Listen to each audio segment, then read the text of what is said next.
जिस व्यक्ति ने पूरी उम्र पाप कर्म में बिताई, उस व्यक्ति के जीवन में तनिक कहीं पुण्य शेष भी नहीं था और दुराचारी रहा, पाप मार्ग पर जाता रहा, कुमार्ग पर जाता रहा, क्रोध से दग्ध रहा, कुटिल रहा, कामी रहा। ऐसे व्यक्ति के लिए भी सप्ताह यज्ञों न कलो, ऐसे व्यक्ति के लिए भी भागवती कथा हो जाए तो तुरंत वह भागवती कथा करने से तर जाता है।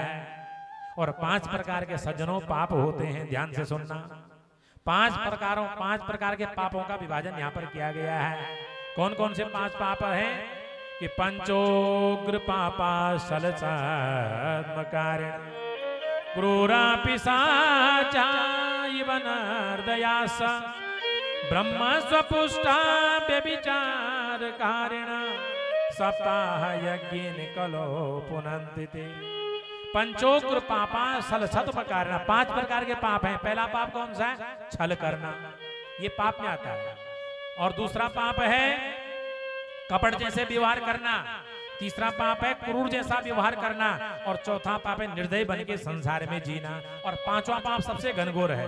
कौन सा 5वां पाप है? कि ब्राह्मण का धन हरण करके खाना। ये सबसे ज्यादा पाप, क्योंकि इसलिए ब्राह्मण के धन के बारे में यहाँ पर बात आई है कि ब्राह्मण के घर में जो भी धन आता है वो संकल्प का आता है ना। जजमान के घर का सारा रिश्त ब्राह्मण कहाँ ले जाता है? अपने घर तो ले जाता है।